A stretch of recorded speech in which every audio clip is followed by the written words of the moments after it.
ತುಂಬ ದಿನಗಳ ನಂತರ ನಮ್ಮ entire team of Avatar Purusha meet ಮಾಡ್ತಾ ಇರೋದು. ಸೊ ತುಂಬ ಖುಷಿ ಅನಿಸ್ತಿದೆ ಎಲ್ಲರನ್ನೂ ಆ್ಯಸ್ ಅ ಟೀಮ್ ಮೀಟ್ ಮಾಡಿ. ಆ್ಯಂಡ್ ಡೆಫಿನೆಟ್ಲಿ ಎಲ್ಲರೂ ಸೆಪ್ರೇಟಾಗಿ we are always in collaboration. Suni sir ಜೊತೆ ಗತವೈಭವ ಆಗಲಿ, Sharan sir as always been family. And yes, even William sir ಕೂಡ ಗತವೈಭವ ಮಾಡ್ತಿದ್ದಾರೆ. ಸೊ ನಾವು ಯಾವಾಗಲೂ ಜೊತೆಗೆ ಒಟ್ಟಿಗೆ ಇದ್ದಿದ್ದು, but as a Avatar Purusha team ತುಂಬ ಟೈಮ್ ಆದಮೇಲೆ ಸಿಗ್ತಾ ಇರೋದು. ಸೊ ಖುಷಿ ಅನಿಸ್ತಿದೆ. ಆ್ಯಂಡ್ ನಿಮ್ಮೆಲ್ಲರೂ ನೋಡಿ ತುಂಬ ಟೈಮ್ ಆಗಿತ್ತು ನನ್ನ ಕನ್ನಡ ರಿಲೀಸ್ ಆಗಿ.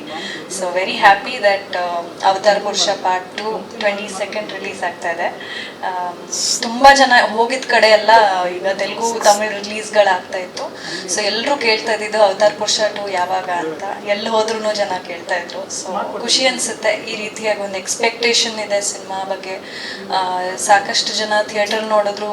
ಜೊತೆಗೆ ಸಿನಿಮಾ ಅಮೆಝಾನಲ್ಲಿ ರಿಲೀಸ್ ಆದ್ಮೇಲಂತೂ ಇನ್ನು ಜಾಸ್ತಿನೇ ಒಳ್ಳೆ ರೆಸ್ಪಾನ್ಸ್ ಬಂತು.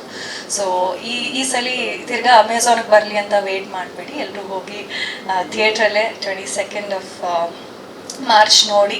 ಇಲ್ಲಿ ತನಕ ಎಲ್ಲ ಸಿನಿಮಾ ತುಂಬಾ ಸಪೋರ್ಟ್ ಮಾಡ್ಕೊಂಡು ಬಂದಿದ್ದೀರಾ. ನಾನು ಮಾಡಿರೋ ಸಿನಿಮಾನು ಅವತಾರ ಪುರುಷ ಆಕ್ಚುಲಿ ಒಂದು ಒಳ್ಳೆ ಕತೆ. ನಾವು ಆಲ್ರೆಡಿ ಫಸ್ಟ್ ಪಾರ್ಟ್ 1 ನೋಡಿದ್ರೆ ಪಾರ್ಟ್ 2 ಅಷ್ಟೇ ಒಂದು ಕತೆಗೆ ಬೇಕಾಗಿರೋಂಥ ಒಂದು ಏನು ಚಿತ್ರೀಕರಣ ಇದೆಯಲ್ಲ, ಅದು ಆ್ಯಕ್ಚುಲಿ ವಿಸುವಲ್ ತುಂಬ ಬ್ಲೆಂಡ್ ಆಗಿ ತುಂಬ ಚೆನ್ನಾಗಿ ಬಂದಿದೆ. ಆದರೆ ಫಸ್ಟ್ ಪಾರ್ಟ್ 1ಗಿಂತ ಪಾರ್ಟ್ 2 ನನಗೆ ತುಂಬ ಫೇವ್ರೇಟ್ ಪಾರ್ಟು.